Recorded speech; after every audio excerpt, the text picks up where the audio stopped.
What's going on, everybody? Welcome to this week's Lumix Live. I got a lot to kind of cover and talk about today, so we're going to keep, or at least try to keep, the opening a little bit shorter than normal. Excuse me, wow.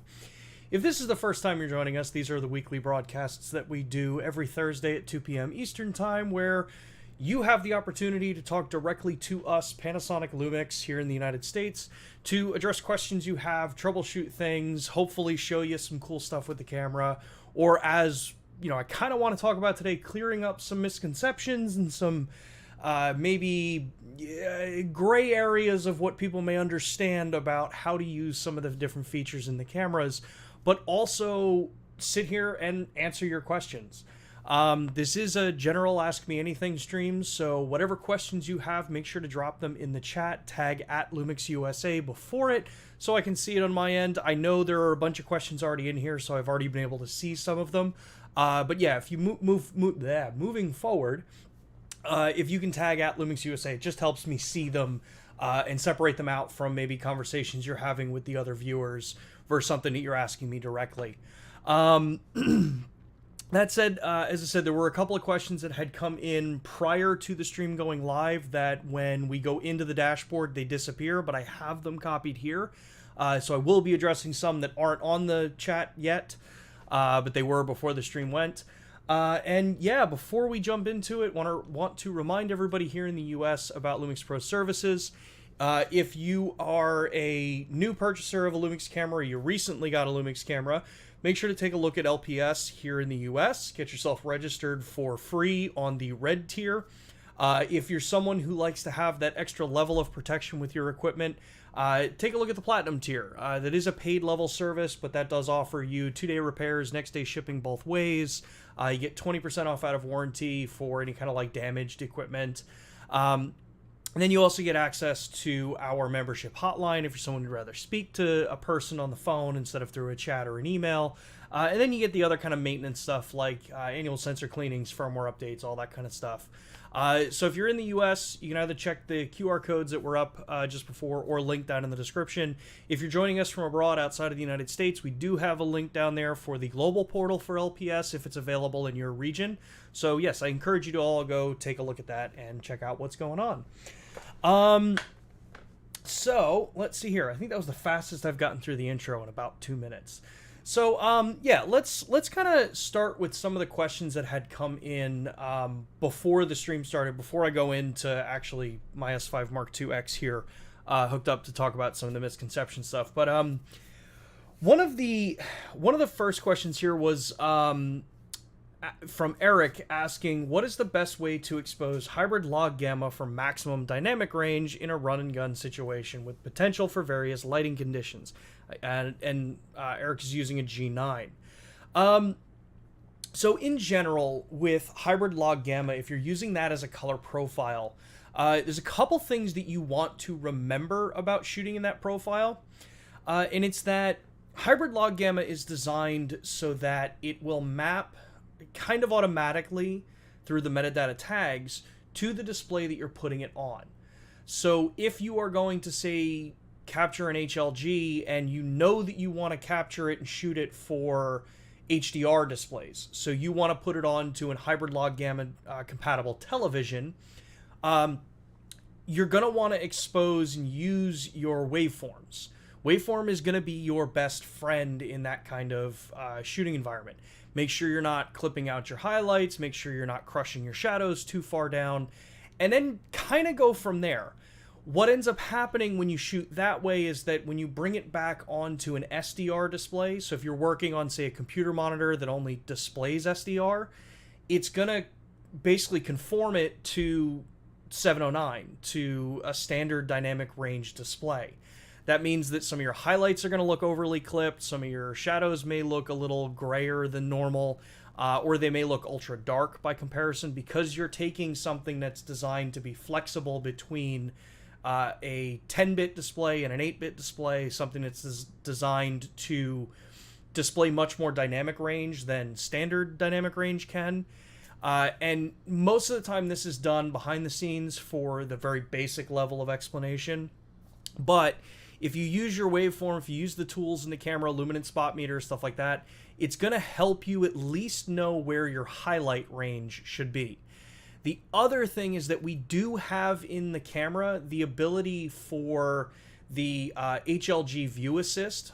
It's a little less commonly talked about, but it's a similar concept to what we do with Vlog View Assist. HLG View Assist will give you two separate modes to work in. One, which is designed to basically try to display your highlight information so you know you're not blowing your highlights completely out. Or you have the ability to have it show you your midtones, so anything in the mid-range of that image. Ultimately, you would want to make sure that your midtones are properly exposed so that when shown on a 709 display, everything's not dark. But also, you don't want it to be overly bright on that display as well. So, main two tips: make sure you use your waveform, that you're keeping everything within range on the waveform, and then also make sure that you're assigning hotkeys to your HLG View Assist.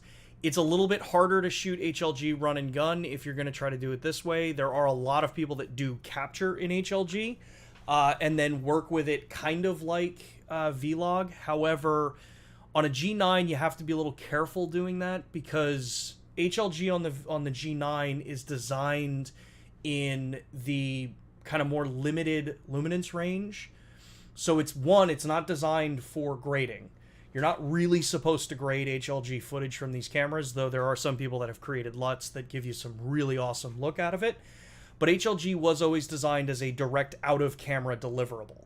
On the newer cameras like the S5 Mark II X, S5 Mark II, you do have a hidden feature it's basically hidden because it's not available out of the box. By default, you have to go into photo styles to enable it.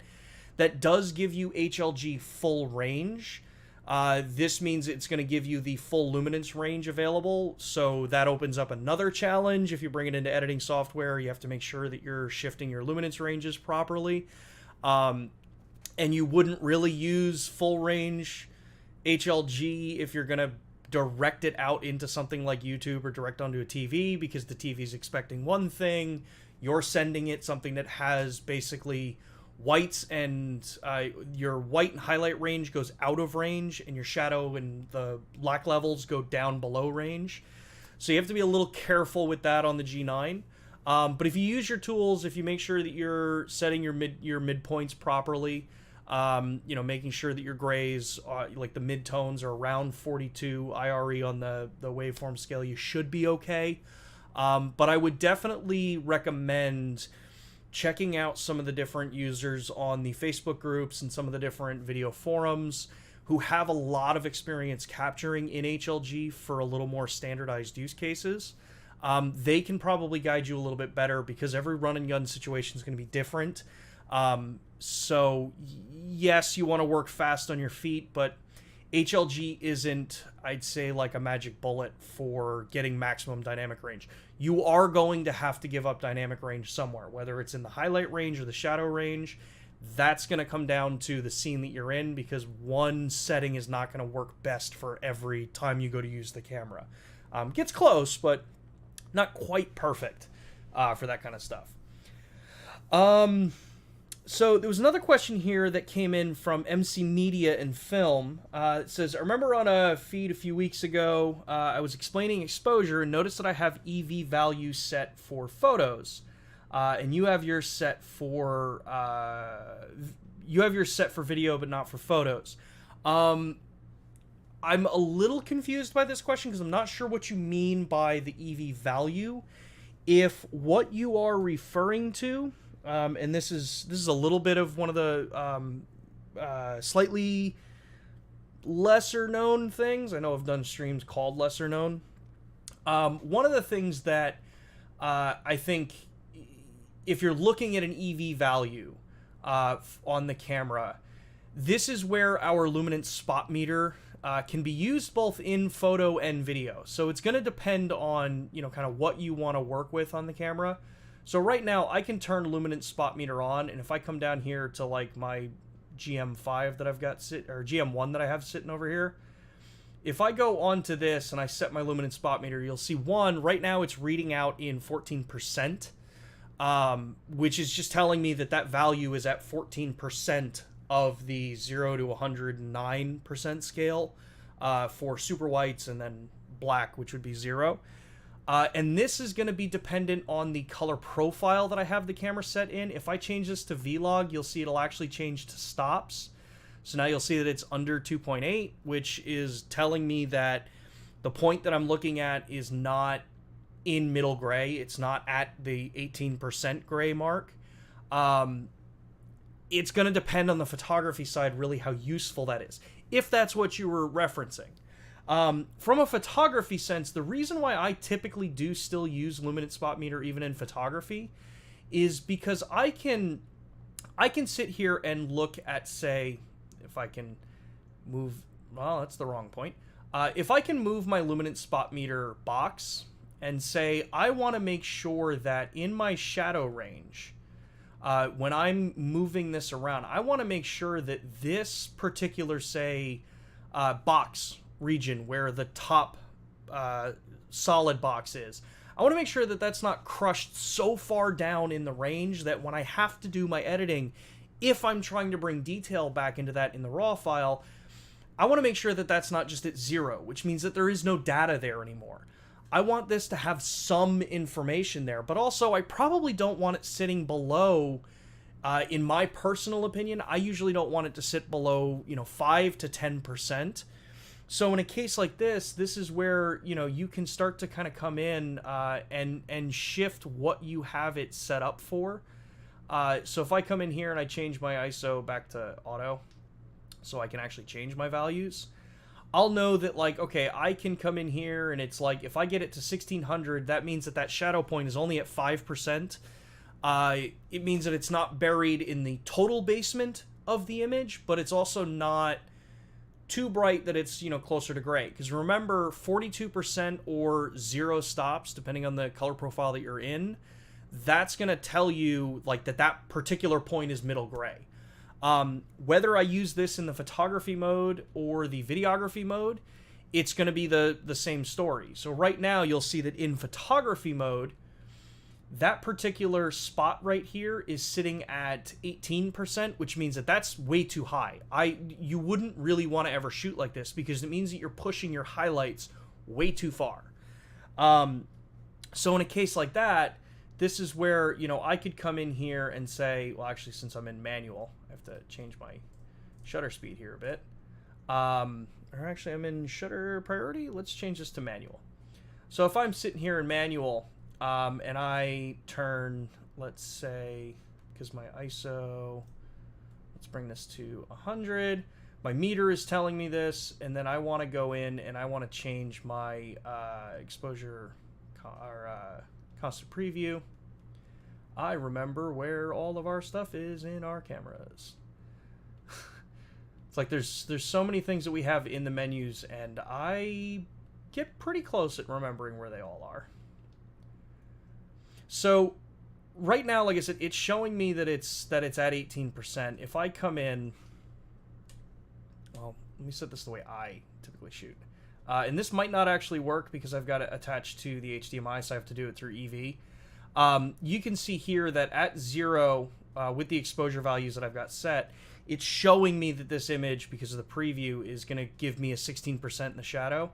If I come in with my exposure compensation, drop it down by a stop, that's probably more about where I would have that set for the shadows.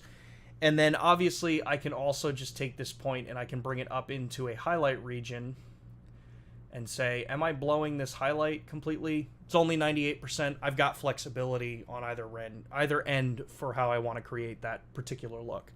So I think that's what you were talking about. As far as EV values, otherwise the values that you see down on the bottom, so right there it says negative 2 2/3 for the EV value. That should be by default out of the camera. There are other tools that you can use to change that, depending on what you want it to look like. If you want it the new style, which is this, or the older style that we use, where it was the 2 bars. You just gotta let me know in the chat, and I'll try to jump back to that one a little bit later.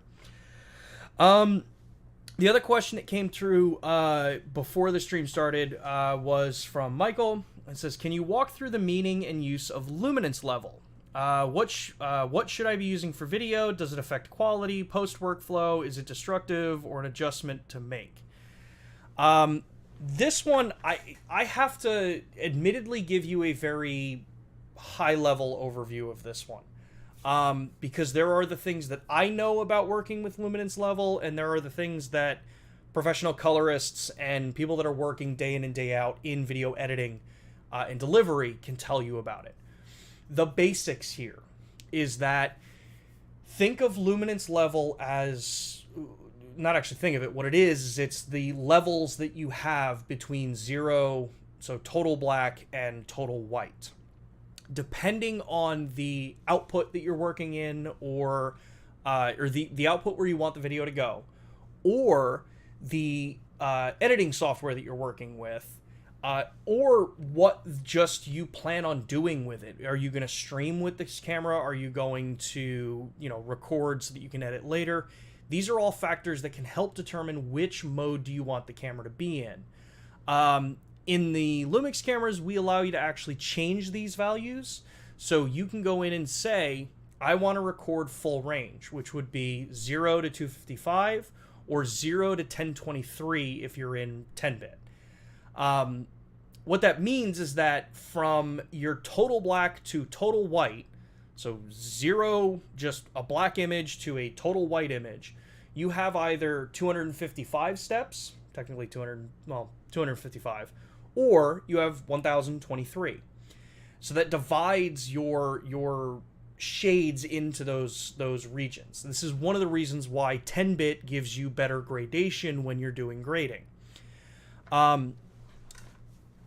Depending on the output that you're going to be sending this to, like on, say, YouTube, you wouldn't want to use 0 to 255 or 0 to 1023 to send that signal up into YouTube, because a platform like YouTube or an older television, some displays, some broadcast projects are working within a specific range of luminance that can be displayed in the real world. You would typically shoot in the full range because you're going to edit it and then you're going to export it for that particular project. So you're going to export it knowing that it's going to be in a smaller luminance range. But you also have to be aware of what range you're in when you bring it into software. 0 to 255 would be basically, think of it more like photography. It's going to be the full possible range of colors and brightness levels that you can get. But know that after you edit, not every display is going to be able to show you the same brightness, the same levels of colors that you see. In the video sense, full range gets you the editing side if you're going to work that way, and then you have to remember to either work in a project that way or kick it out and then compress them back down. Some programs will actually take a 16 to 235 and expand it to 0 to 255 because that's typically a PC's working luminance range. But each of these are just methods of getting you the most information. If you are going to be outputting, and I use YouTube as a good example here, if I'm using YouTube as my output for streaming, I do not have my camera set to 0 to 255. What happens in that case is there is a very little bit of differentiation between my shirt and my black chair here when I look at the preview, and then when I look on YouTube, I can get some of that, but it's not as drastic as I see it, on the camera in front of me. The reason for that is because at 0 to 255, anything below 7.5 IRE to 0 is crushed out. There is nothing there when it gets to YouTube. Anything over 235 to 255 is also gone. So if I have a really bright light and it's set at, say, metering, 235 IRE, or 235 on the scale, so that's where my luminance level is on this, and I'm basically maxing out as much light as I can get in that spot, it'll look okay. But if I bring it up any higher than that, there is nothing that you see when you bring it onto the software, or when you actually kick it out into YouTube.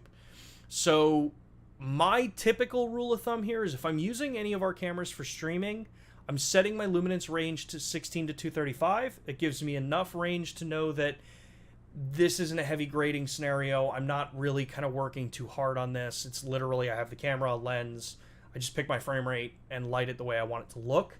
So I do it very visually, but I know that I'm not going to see a major difference between the preview I see on my computer screen and then what YouTube sees in the real world. You'll see a little bit of a difference on the camera screen versus what you see on the display in your computer and then what YouTube sees when you're doing it this way. Because the camera is going to show me like, hey, on my camera screen, I can see my shirt's actually kind of grayish.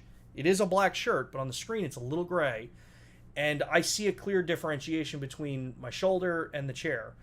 But when I do bring it in the proper range on the software, I'm seeing, I think it's Rec 601 is what Streamlabs was initially set, but you can force it to 701, which I have it set to because I'm using like 709. And then YouTube, I think, is taking 709. So it looks proper from what I see in my preview to what I see on the screen here, but I'm also doing this visually. It's again why my explanation is a little bit higher. So ultimately, if you're going to be doing a bunch of editing, you can use full range. You just have to make sure that through the entire project, you're keeping in mind that when you export, what is the export's range going to be, so that you aren't sending something that when the client gets it, all of a sudden the highlights and shadows are completely blown out because they're not able to show them in that range. Hopefully that gives you a good enough kind of explanation there, and I'm sure I probably sent off some people in the chat that know a lot more about it than I do. But it is one of the reasons why we offer you the ability to change it in the camera. And there is a different one that allows you to go to full black and then clip the highlight luminance range as well. So you can go 0 to 960, I think. 960 or 940 for 10-bit, or 0 to 235, or 16 to 235, and 64 to 960 in 10-bit. The last question that came in before the stream started was, is it possible to assign write to USB on or off function to a quick menu? Assign it right now. It's possible to set SD card function, but it seems not possible to the USB write function.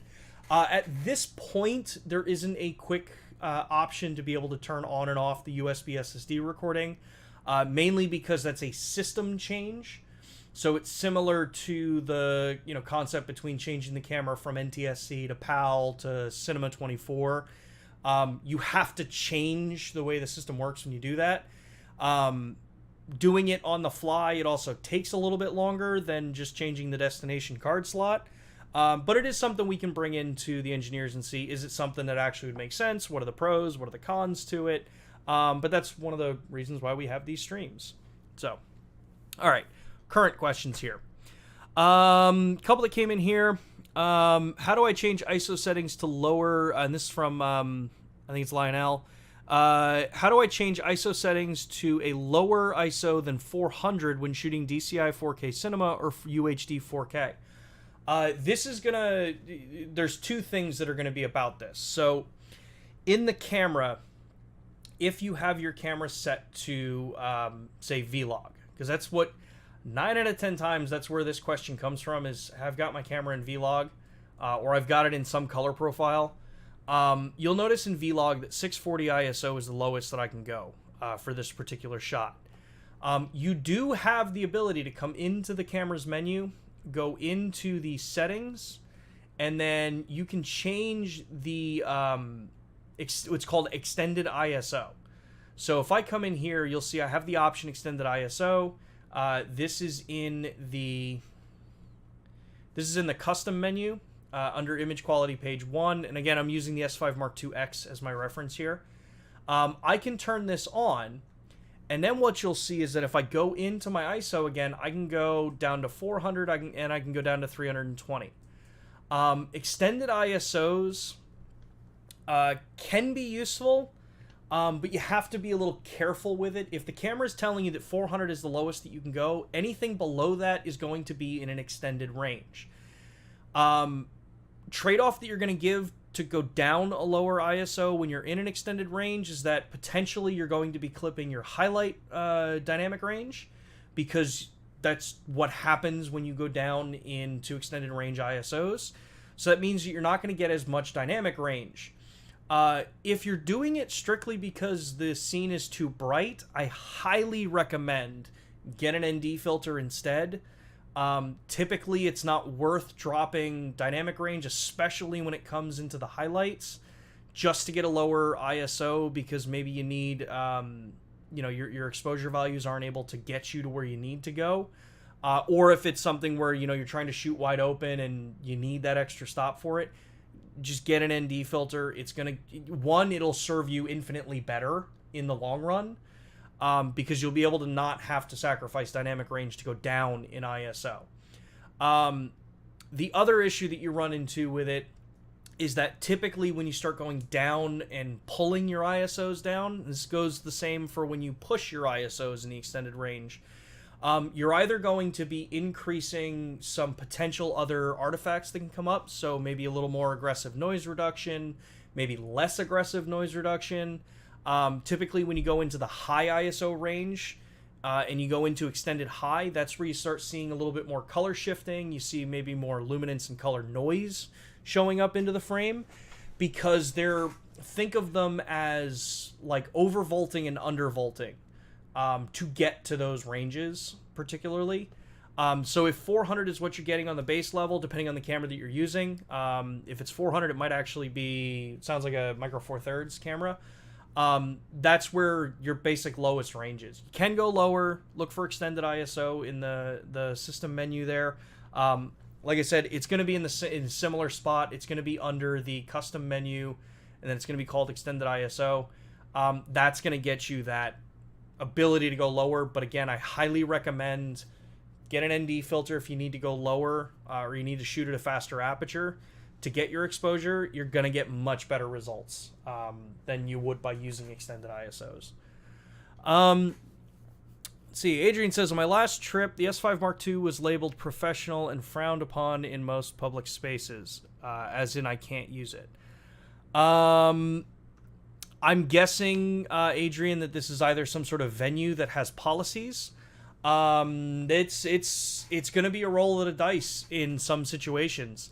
I know for certain here, none of the major venues around here, at least because I can speak of being in the U.S., if they have posted signs that say no cameras with detachable lenses, then yeah, of course, you're not going to be able to get in, and they'll frown upon it. They'll probably either tell you that you can't bring it in, or they'll just decline service to you to come in. Walking around the streets and general use cases around in the U.S., you're usually never going to have a problem with it. But those are going to be venue-specific things. I did see that you had commented that, like, a lot of these people may not actually know what they're looking at. They judge by size and appearance, but honestly, if that's the case, that's what the point-and-shoot cameras are for. There are just going to be certain circumstances where you're not going to be able to bring an interchangeable lens camera into, because even though it is a consumer camera, it is not classified as necessarily professional in the sense of look and traditional high-end camera look. People know what cameras look like. They know what interchangeable lens cameras look like. So it is a little bit of a risk that you run into depending on the location that you're going to go to. Let's see here. Nick says, Pro Service member here. New news on the GH6, please. Well, we did just release the firmware for Blackmagic Raw on the GH6. So if you haven't downloaded that, make sure to go download that. I believe it is version 2.3. If you go to the firmware download page, you want to make sure that you are following the steps depending on the version of firmware that you are on currently before you do the update. If you are already on version 2.2, then you're good to go. Just download the 2.3 and you're set. If you are not on 2.2, you do need to get to that version first, and we have the instructions available on the website. Let's see here. Within the premium membership, would I get the 2-day repair worldwide, or would I have to ship it back to the U.S.? Also, are there any repair centers in North Africa? I'm on assignment there right now. I do not believe there are any locations in North Africa. I think the closest is going to be somewhere in Europe. The whole point of the LPS program is that it would be serviced at an LPS center in that region. So with something like that, if you did need service, you would need to go through the LPS program, reach out to them, set up a potential service and support. 2-day repairs, I believe it's going to depend on the region that you're in and where it has to go to, because certain locations are just not possible to get 2-day service, just because of where it is. But for the most part, it should be, because I think that's where most of the service centers are, is you shouldn't have a problem with that. So Eric, I would recommend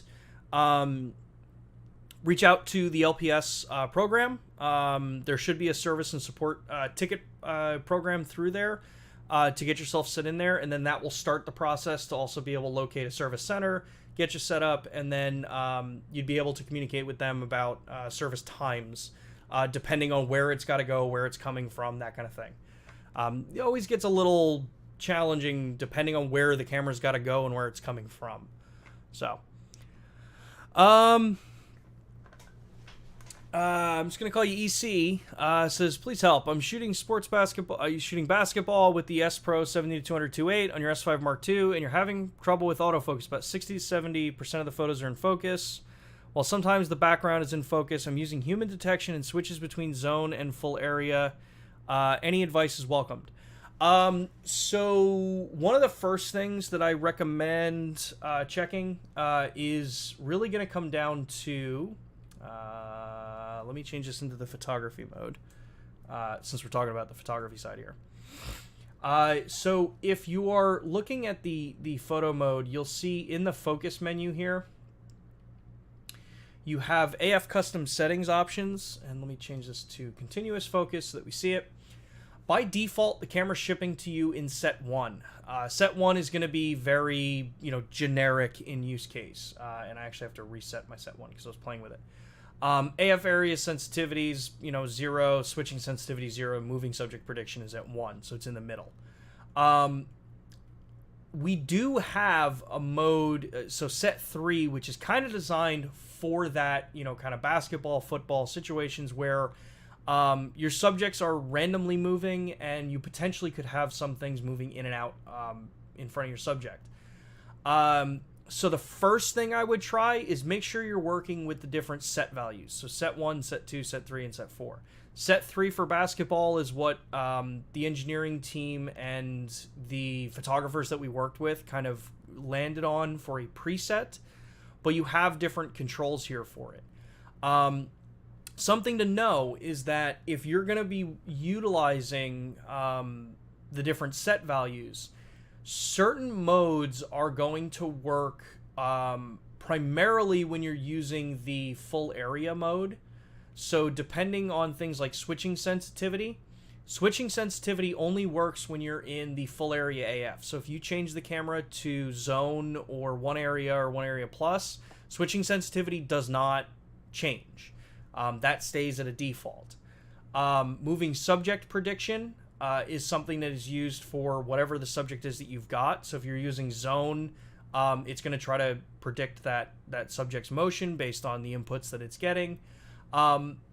My recommendation most of the time, 1, set it on set 3, use either zone or one area plus, and then set your focus point to more where you want to frame the shot instead of kind of dragging it around the screen to follow a subject. You can do that. We do have the ability in the touch tab to shift the way the focusing system works. I don't know why I cut off that so I can show you.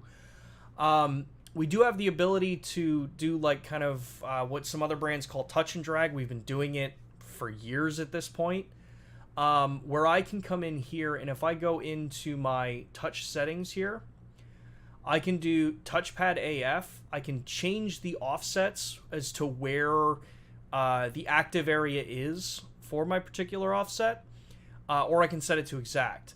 What this means is that, say, if I have this set to offset 3, that means the top right part of the rear screen is active while my face is to the camera. So if I am taking my camera, I'll do it with this one. So if I'm taking my camera, and I'll switch back to this. If I'm taking my camera and I'm shooting like this, I could be using this top quadrant of my display, as I'm not talking to the microphone. I can use this top quadrant of the display to shift my focus point around and follow a subject if I wanted to. And then at that point, the subject detection options in the camera, so the human detection, are going to follow whatever's under that box. The full area takes a little bit of that out of it because you're letting the algorithm figure out, okay, this is the subject I'm on. As the subject's moving, it's going to try to stay on that first subject that you got. But like anything, a fully automated system does not take your intent into play because it doesn't know what your intent is, so it can get tripped up.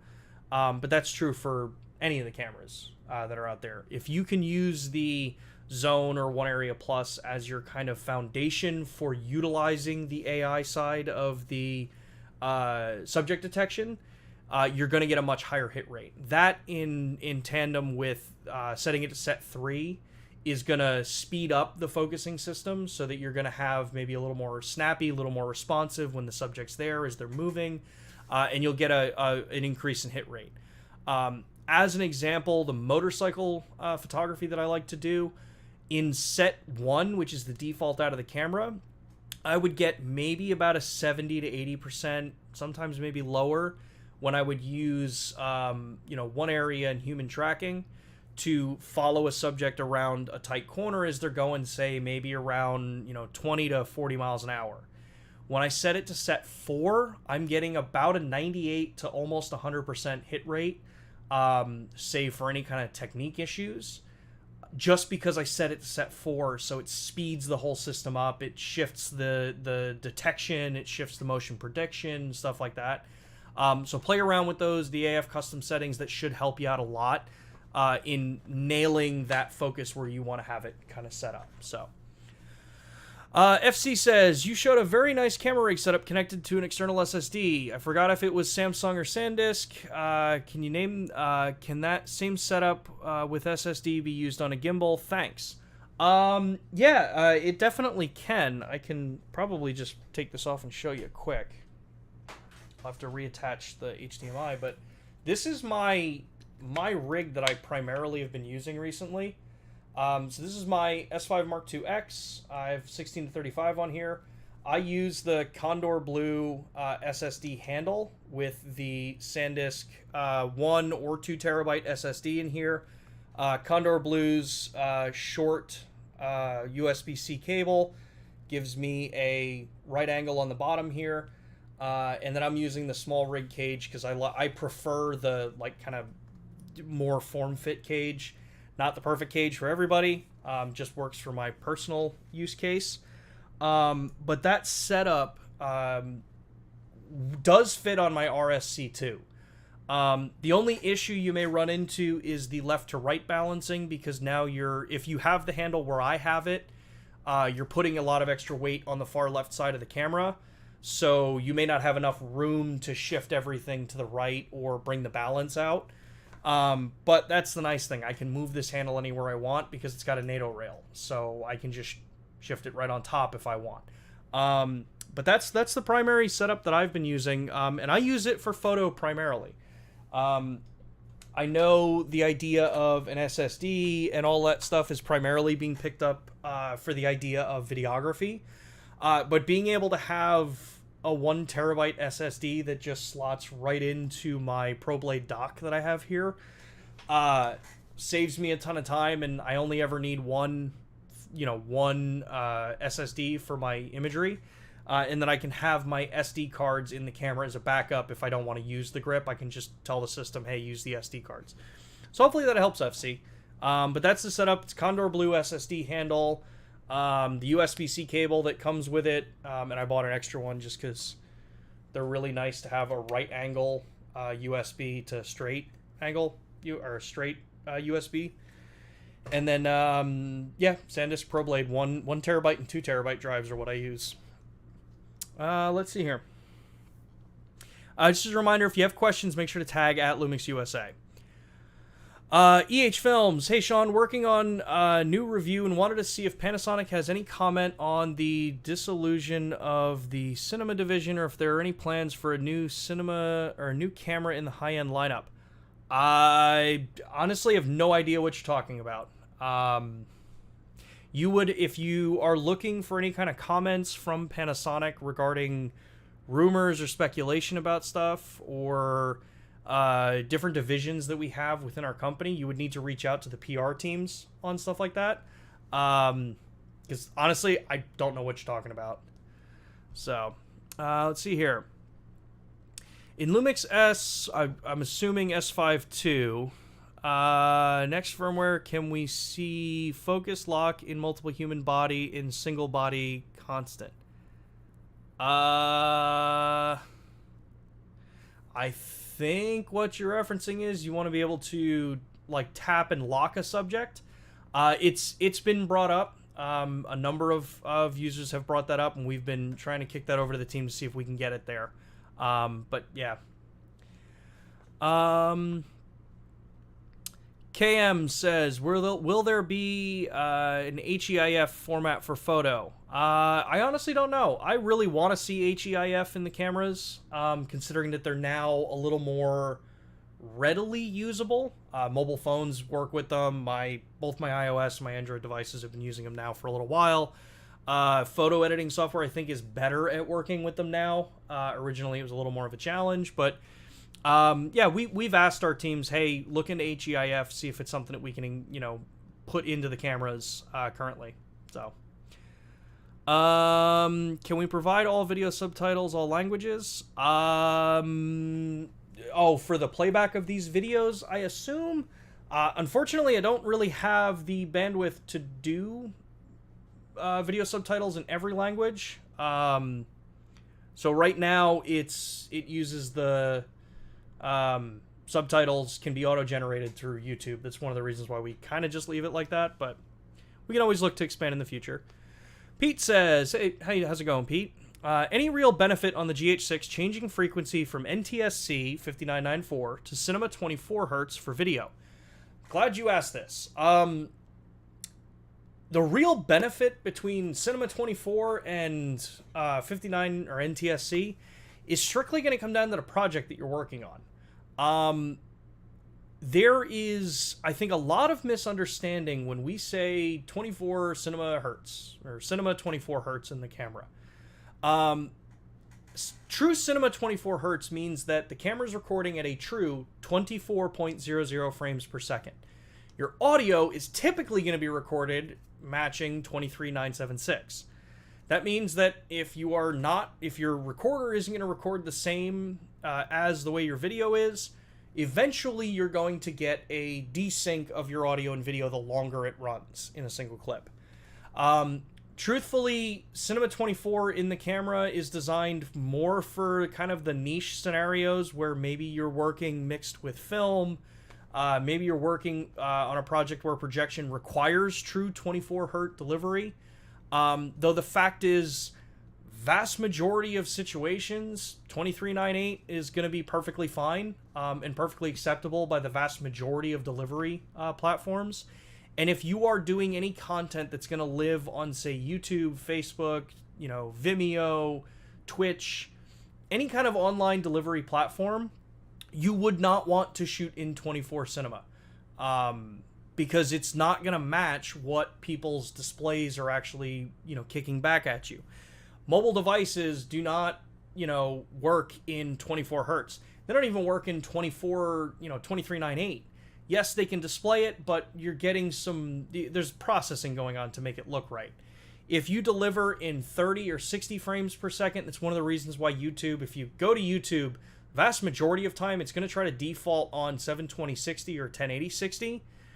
Because that's what is commonly viewed, especially when you look at mobile devices that their refresh rates are at 60 frames or higher, 60, 90, 120. Typically, when you go down lower than that, especially if you go down to 24, that's where people, if you've ever been working on a piece of footage on a computer display, and maybe it's an older display, you may notice that you get weird hitching in the video. But then when you export it and you look at it in some other platforms, you look at it on the camera, you're not seeing the hitching.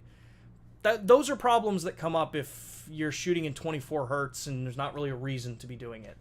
So if you're going to be doing, like, mixing your digital footage with film, yeah, 24 hertz can be a benefit to you. If it's strictly because you want to just shoot in 24 hertz, personally, I don't really see a reason to do it. 23.98 is going to get you the same look. Literally, you're fractions of a frame different between 23.98 and 24. So you're really just not going to see much between the two of them, unless your project specifically calls for it. So Kudo says, can we use LUTs that need Rec 709 conversion beforehand somehow internally in the GH6? Technically you can. Well, actually, LUTs internally in the GH6. So the GH6 doesn't have the real-time LUT function. So you don't have a way, like, your Vlog view assist is going to be Vlog to whatever LUT you put in there. That means that if you load a LUT that requires a 709 conversion first, you're going to get the same look as if you go on the computer, take the Vlog footage, and just apply that LUT on Vlog. It's going to be more washed out, lower contrast. It's not going to look right. What you can do, though, Kudo, is if you're using, like, DaVinci Resolve, if you're using any other program that you can kick a look out from, you can go in there, do the Vlog to 709, and then 709 to the conversion look that you want to end at, and then export that final look out as a viewing LUT to then take that file, put it on the camera, and that will basically compensate for the idea of doing a 709 conversion and then adding your look to it. On the GH6, it's going to be a look, so it's just going to be so that you can view it and kind of judge that you're close to the range that you're going to work with in the end. If you are working on a camera like the S5 Mark II or the Mark II X, you would be able to do this actually a lot easier, because I can go into my photo styles. I can come in here and I can go to, say, I go to one of my open photo styles here. I can then come in and say, I want this to be 709, and then I can load that corrective LUT, or that, not corrective LUT, that stylistic LUT in here, and it would be a 709 base with the look that you create on 709 right in camera, right, and it would save it out. So you would be able to do that on the S5 Mark II or the S5 Mark II X. At this point, the GH6 doesn't sound like we're going to be doing real-time LUT. I'm not sure, but it doesn't support that functionality at this point. So you would be working from Vlog as your base to move forward, and it would only be a preview. This way, you can actually bake it into the look. So yeah, hopefully that helps. Oh, thank you, YouTube comments. Where do we go? Brandon. Will there ever be an LMount to MFT adapter? Would love to get back into Micro Four Thirds for fun, but I have too many LMount lenses. I don't think you'd see an LMount to Micro Four Thirds adapter from, Sigma or us, mainly because the demand. It's a little bit of a hard one. The demand of it is relatively low, because the size of the lenses versus Micro Four Thirds, that's a whole conversation there. But also the fact that you're literally working with 0.25 millimeters between the L mount and the Micro Four Thirds mount. That means that you have a quarter of a millimeter, just about, to fit electronics for communication, to fit the actual mount, which would have to be strong enough to hold the lens on a Micro Four Thirds mount. There's a lot of engineering things that would have to go into that, from my understanding, make it pretty much not possible, or not realistic to make. I wouldn't say impossible. The other way around is pretty much impossible. You can't go Micro Four Thirds to L mount, because that lens would actually have to sit within the camera body to do that. Because you can't go shorter flange distance to longer, because then you lose infinity focus. and there's no space to put optics in there for focal reducing or focal increasing, flip teleconverters, all the stuff. I've seen all the comments online. But LMount to Micro Four Thirds, it may be possible, but it's not realistic. There's too many variables to make it work. And unless an LMount Alliance member would do it, you're probably not going to see it, because then that involves reverse engineering, and that's a whole thing that, you know, you just not supposed to do, all that kind of stuff. So yeah, it causes all kinds of issues. So yeah, you're probably not going to see that. Best I can recommend, Micro Four Thirds lenses are so ubiquitous in the industry because they're, I mean, almost every manufacturer has a camera on that mount, almost, or has some optic made for that mount. So the cameras are relatively inexpensive because you can get some really good secondhand ones, or if you're looking at some of the brand new ones, they're awesome out there. Lenses, if you're someone working in LMount and you have, say, a bunch of EF lenses and you're using the MC21, you could easily just get an adapter from EF to Micro Four Thirds, and there you go. But that's because EF lenses design longer flange back. They can fit both. Let's see here. Red Frame, sorry to bug you again. Have you a chance to find part number for the GH6 Cable Lock? I have not been able to nail down the part number for that. I've asked a number of different places. I'm still trying to get one. I honestly can't even remember. Like, I don't even have one here that I can, like, try to see if there's a part number printed on it. But I haven't dropped it. I am still trying to find one. And as far as the email, I did see the email. I will shoot you a response, hopefully in the next day or so. Just had a lot going on, getting ready for being out of the office for next week. So, let's see here. When using real-time LUT in my custom mode 1, 2, 3, what should I set the base profile to? Standard, flat, or V-Log? Totally up to you. If you have the actual real-time LUT, photo style selected, so if I come in here and I go to real-time LUT, that is always based in V-Log. So if you're coming from the photography side, don't use real-time LUT as the color profile if you're working with LUTs. Let me tell you about it. It's a little oversimplified. Real-time LUT will base your image off of the V-Log base color profile. That means that if you're a photographer and you take a still image and you want to work with the raw files, that means that V-Log is the color profile that you're working in, because the raw file doesn't bake in the LUT that you put on it. Only the JPEG does. So if you're JPEG shooting, it's okay. Raw shooting, you're gonna run into some headaches here, because V-Log is designed not really to be shot with raw still imagery. Instead, I recommend using into the My Photo Styles. So going in and programming in one of the up to 10 My Photo Styles that you have, because you can come in here and change this to whatever base color profile you want. So if you design a look in, say, Photoshop off standard, you can then export that look from Photoshop, and I have a video a couple of weeks ago about this. You can then export that look out based on standard, so that when you apply it to standard, it looks like the way you would edit it on your computer. Your video LUTs, if you want to work from a video perspective, they're going to look very different. In the still side, your JPEG will look okay, but you just want to be a little knowledgeable when you shoot. Real-time LUT, if you're jumping between photo and video, wouldn't use real-time LUT as a photography-based option, but primarily video. So when it comes to setting your custom 1, 2, and 3, one, if you set it as real-time LUT in all three of them, it is real-time LUT. So whatever LUT you apply on that is going to be the same on all three of them. What you can do in addition to this is say, okay, I want to have custom 1 set in V-Log as a base, but I also want to apply this LUT to it. And then custom 2 is V-Log as a base and a different LUT.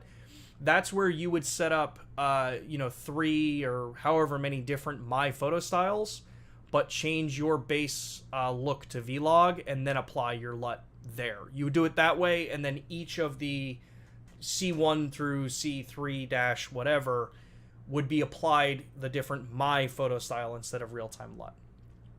Hopefully that helps. It sounds a little overly complicated, but hopefully that addresses what you're looking for. Adrian, my original request was for a GX style LMount camera. It would pair great with a 20 to 60 millimeter kit lens or the S primes. If y'all have recommendations of what you would want to see in a GX style or a flat top or rangefinder styled camera, leave them in the comments after this video, not in the chat.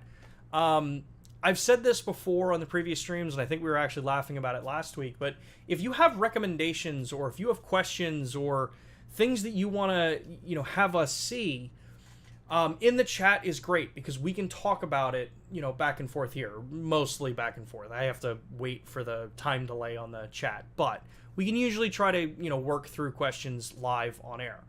But if there are things that you want to see us do, if there are things that you want to learn from us, if there are things that we miss in the stream that you want us to cover in future streams, leave it as a comment on the video afterwards. There is an auto filter set up so that things don't just automatically get approved onto the page. So if you post a comment and you don't see it immediately, it's probably because our filter caught it.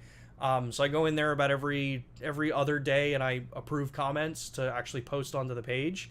So if you do see some stuff come up, definitely go in there. We have to block for profanity and stuff like that, or maybe things that are just not really okay to be saying to other people. I've had to block comments because people are downright rude to other people on the chat. So we try to keep it a safer place to comment on the chat there. But leave your comments. We run through, we approve them, we get it up there. The system should be automatically approving them. So leave us your comments on things that you want to see us do in the future, topics that you want to see us cover in the future, or if there's things that you just want to say that you didn't get in while we were live on air. Let's see here. Jared says, is there a way to trigger recording when using ProRes RAW and Atomos Ninja 5 with the GH6? Yes, there is. We have covered this before. So on the cameras, you want to make sure that you go into, on the video side, you want to make sure that one, your time code is set to on, and that HDMI time code output is turned on. I can't do it because I'm in the photo mode right now. And then lastly, you want to come into your custom settings and you want to go down into the HDMI rec output and you want to turn HDMI recording control on. With both of those things enabled, the camera will be sending the trigger information out over HDMI, and then the Ninja, in this case, the Ninja 5 or the 5 Plus, you want to make sure that that recorder is set to pick up trigger information over HDMI, and then you'll be able to just click the record button on the camera, and then it will it will trigger the recorder. Obviously, it's not going to trigger anything in the camera because you can't record RAW internally. So yeah, you'll be set there. So yeah, hopefully that helps. Live streaming with Lumix S5 Mark II setup or settings. If you look at last week's stream, we talked about the S5 Mark II X, since that's the one that has live streaming directly in the camera. Otherwise, if you want to do live streaming with like the S5 Mark II, you can do it the way I do it, which is HDMI out into a capture card, and then I have a DCC17 and AC10 adapter, and run the camera pretty much all day. I can't remember the last time I turned this S5 Mark II off. It kind of just stays on all the time. I apologize if this has already been discussed, but what's the best way to expose for vlog? Coming from Sony, I'm used to setting zebras to 95 for S-Log3 and keeping the scene under that.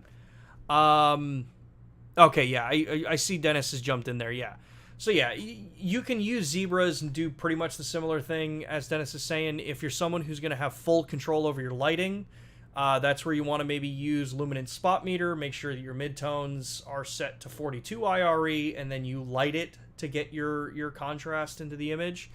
Luminate Spot Meter can also be used as a more accurate way than zebras and waveform to be able to bring the the luminance spot meter selector into the brightest highlight point, and then when you're in Vlog, you see that little, I'll move my camera down again, you'll see the little number that's right there. It says under 0.4 stops. That particular value also goes the other way. So if I have a really bright light, so say I take this red light and I hold it there, you'll see that that's, you know, plus 2.4.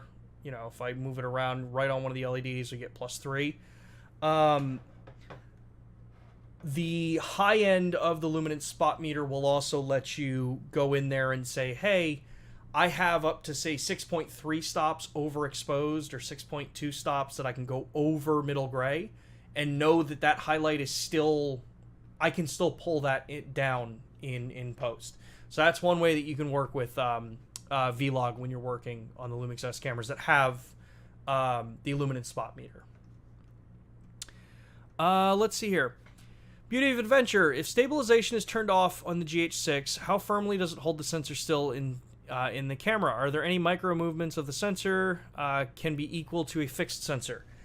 It depends on the platform that you're going to be in. So general use cases on a tripod, you know, kind of just average everyday use case, it's going to hold it perfectly still.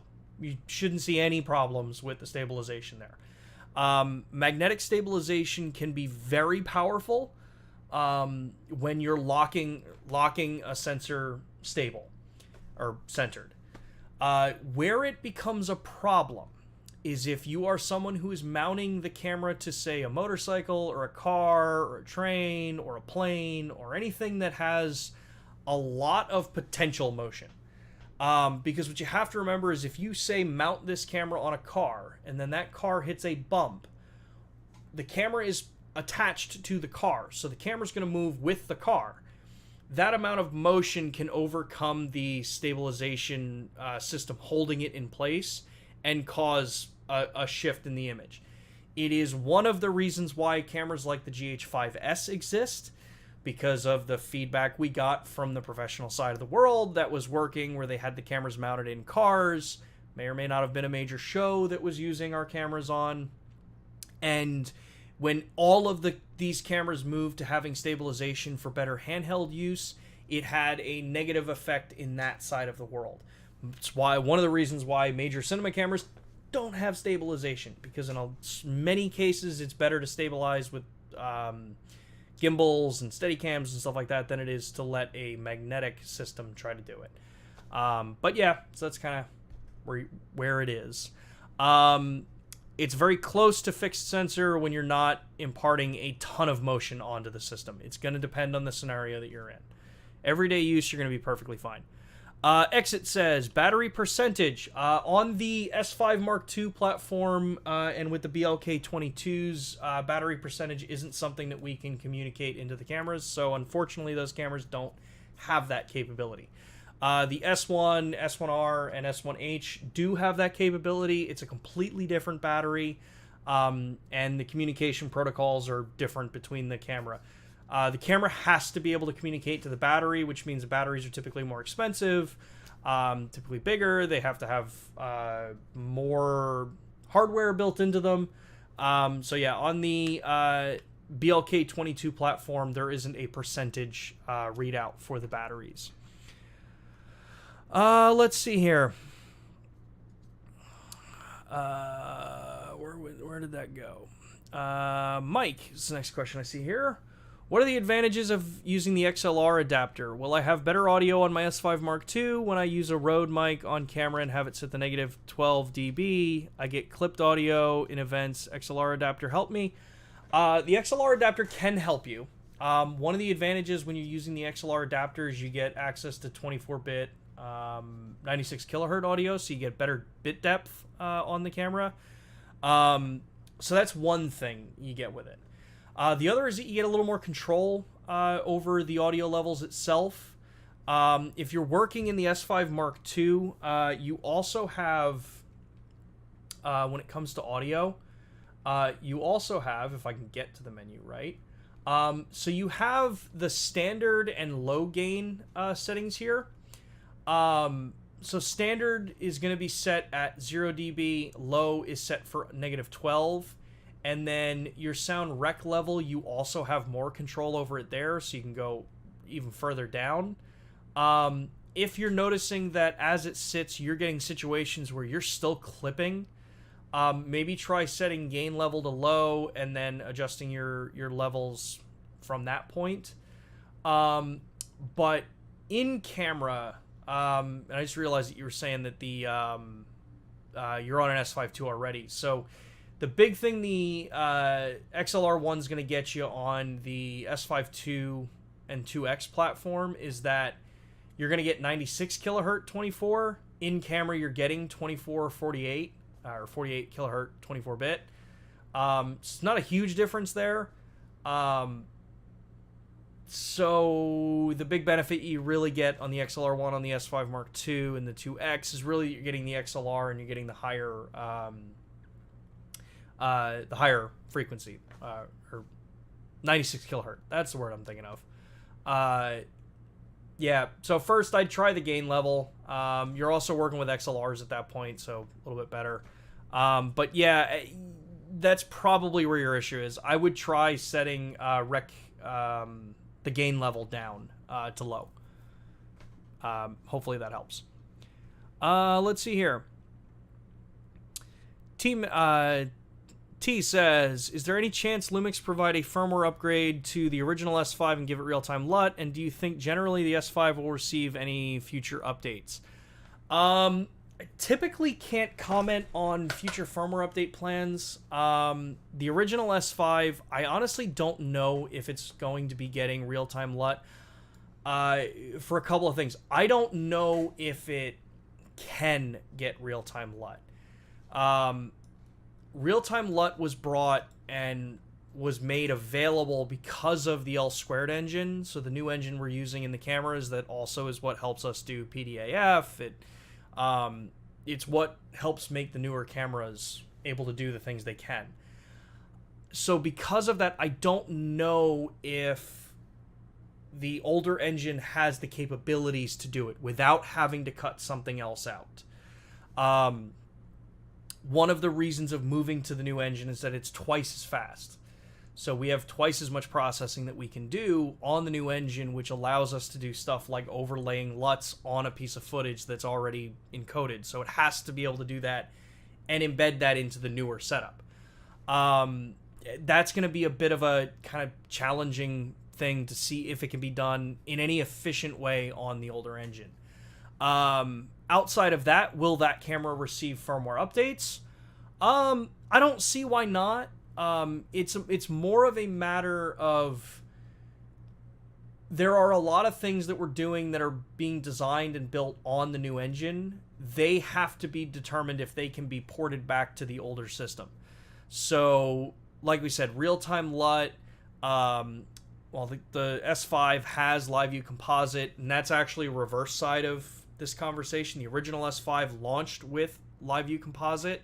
The S5 Mark II had to actually wait to get it deployed because new engine means you also have to take things that worked on the older engine and make them work on the new one. So certain things, you're going to see some of that stuff kind of shifting around back and forth. Not everything's going to be able to be brought back to the old camera or the older camera. But yeah, I wish I could give you definitives, but unfortunately there are some things that I just can't speak to. I'm using V60 SD cards and for the S5 2X and all the recording options available, like no problem at all. Should I use V90 instead? Am I missing something bad? Am I missing something bad might possibly happen? Yeah. So the S5 Mark II X, V60 cards theoretically can do the majority of the recording that the S5 Mark II X can do. However, you're pushing those cards to the ragged edge of what they're rated to do. Yes, you're gonna be probably okay for it. There's a reason why we have the validation of some V60 cards and the V90 cards But we do highly recommend that you're using V90 in the S5 Mark II X, especially if you're going to be recording at the higher bit rates, so the 400 or the 600 megabit per second. If you were to go all day shooting on V60 cards at the 600 megabit per second, there is a chance you are going to run into a problem. And the reason for this is not necessarily maybe that the card is bad or that the rated speed, because technically it's within the speed, all that kind of stuff. Like, there's enough wiggle room there. The problem is that cards, as they get filled up, so the more footage you put on a card, the more space you are utilizing on that card, the slower the speed gets. I don't care anyone that will come at me and say, well, by math, it says it should be fine. That is not how it works. It's just not how it works. Just because V30 or V60 or V90 have a rated, constant speed, that's what the V rating is for, does not mean that you are always going to be able to get that. It means that you should, because based on standard, that's what it's designed to do. But that doesn't account when you start getting bit rates that are right at the ragged edge of what those ratings are. You may have a situation where you flood the bit rate real quick, because cameras are all variable bit rate when they record. Yeah, they're going to be recording very close to the number that's actually on the camera. So 600 megabit, when you look at it, it's going to be 600 megabit. But you may have a scene where it spikes that recording because of something in the data throughput that's coming in, something that's in the frame.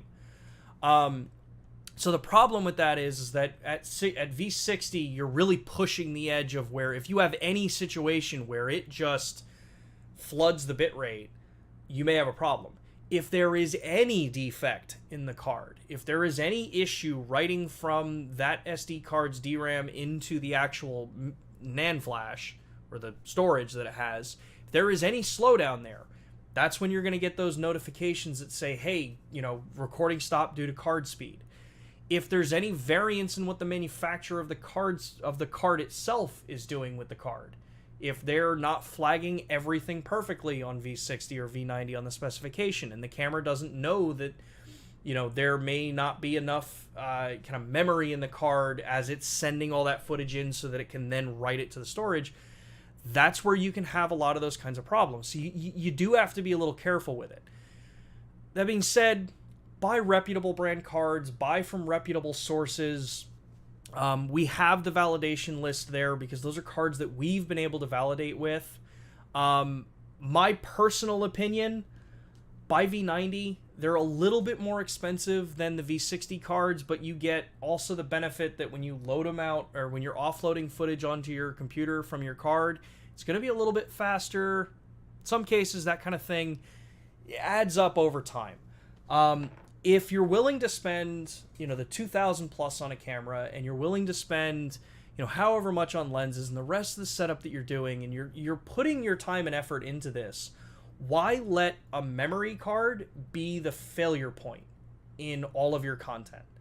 The cameras are everything that we do is only as good as the weakest link. If you are buying a $2,000 camera and you're throwing in a $15 memory card because on paper it should be okay, not saying that you're doing this, but in general, that's a thing that I see a lot online. Don't just buy what is okay when you're doing something like this. Actually trust that, if you're enjoying what you're doing, you love what you do, or you're making money doing this, you got to buy good media with the cameras that you're working with. It's one of the reasons why, like I said, my S5 IIX, I have the SSD handle from Condor on it. I have a SanDisk SSD in here, the ProBlade system, and I rely on this day in and day out. I rely on it day in and day out on my actual PC that I work with because it's proven itself. I've spoken to the guys over at SanDisk. I went out, I bought my own. I worked with them, and yes, in all clarity, SanDisk did provide me a setup of it at one point to test around, see if it's something that we wanted to kind of know and work with. And I was a believer after I went out and spent my own money on this stuff too. Media is one of those things that you don't want to overlook. That's my diatribe on media. I know I go off on some of these things sometimes, but yeah. Let's see here. John says, would you happen to know why I seem to get better continuous AF results in video with Olympus lenses versus my Panasonic lenses? Have others had similar experiences? I'm using the GH6 and G100. Honestly, I don't know. Some in the Micro Four Thirds world, the lenses have, there is a standard for the lens for communication across the board. Certain things can cause variations in it, depending on how a lens is designed, what their goal was for it, what our system's capable of doing versus what the other system's capable of doing, the way that they're compensating for different capabilities on the different platforms. These are all things that come into play when you're talking about lenses between different setups. So a lot of it's going to be just a little, kind of up in the air. I can tell you for certain that the Olympus lenses do not perform better on our camera in every circumstances. You may see that it may, in some cases, maybe be faster, but that also means that you may also have more instances of, say, pulsing or some of that other stuff.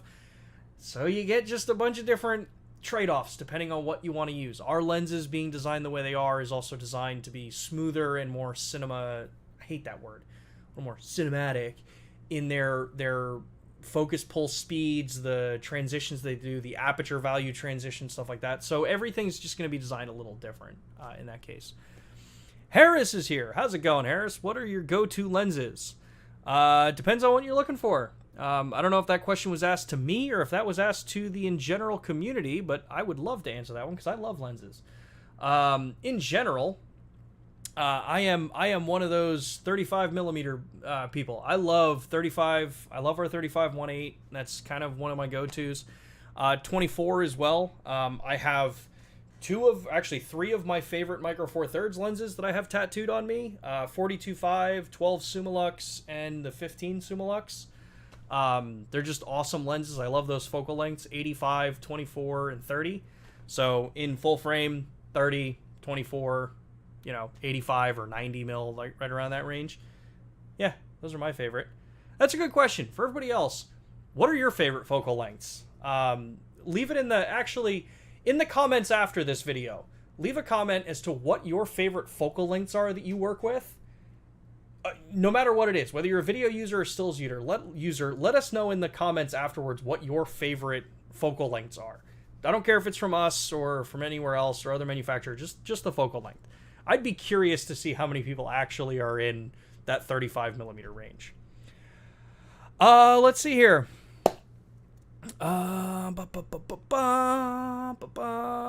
Alexander. Oh, geez, it's 20 after already. I have to actually end this in a few minutes. And I'll end it on this one, Alexander, because this is a really cool thing to hear. I did a shoot recently with the S5 IIX and the FX3 and was very surprised that the quality was better than a more expensive camera. Keep rocking it over at Panasonic. I'm becoming a believer. That is what I love to hear. People actually being able to get out there, get your hands on this equipment, and see some cool stuff. So, thank you everybody for tuning in. This, yes, I was gonna try to clear up some common misconceptions, and it kind of shifted a little bit to really the misconceptions or the commentary that we were having a lot in the chat here. So a lot of that, yes, we were talking about a little bit of the camera, but we will come back to this topic a little bit in future streams. I will be out next week. I am actually out filming a cool little project. As some of you know, I do training stuff outside of the Lumix Live stuff. So I, train associates. I create training videos on the cameras. And now that we've got the S5 IIX and the S5 II and the firmware's out and the GH6 firmware's out, I have to go create some training videos on all this stuff. So unfortunately, that overlaps with being able to do Lumix Live next week. So we will have a recorded stream posting live next Thursday. So it will be a YouTube premiere. Make sure to tune in. This is going to be a creator interview, so feel free to come in, listen to that, whether you listen to it as a, kind of more of a podcast style, or if you actually want to watch the video part of it, definitely join us. Hopefully I'll have that link up by Monday. And then, yeah, after that, we will be back in the studio live right after that. on the following week, which I believe is August already. Yeah, August 3rd. So crazy to think that we're already into August. Outside of that, everybody, thank you all so much for tuning in. Thank you so much for the conversation and the back and forth and all the feedback that all of you provide. It's why I love doing this, and it's why I love watching you guys just, everybody in the chat just go at it and have conversations even between yourselves. Like I said before, if you have questions, comments, things that we didn't get to during the video, leave them in the comments after this video is posted. Let us know what your favorite focal lengths are in the comments after this video. And then maybe we'll do a stream specifically about lenses when I come back. We will eventually be doing a live stream with the S5 Mark II X out in the field. I just have to wait for it to not be 103 degrees out because I will overheat, as we've done in previous videos. But other than that, thanks again, everybody. I hope you have an awesome rest of your weekend. I hope you go out there and you create some cool stuff. If you're down in the south and it's really hot, or anywhere that you are and it's really, really hot out, stay cool, stay hydrated. And yeah, we'll talk to you all next Thursday, 2 p.m. Eastern, here on Lumix Live. Thanks again, everybody.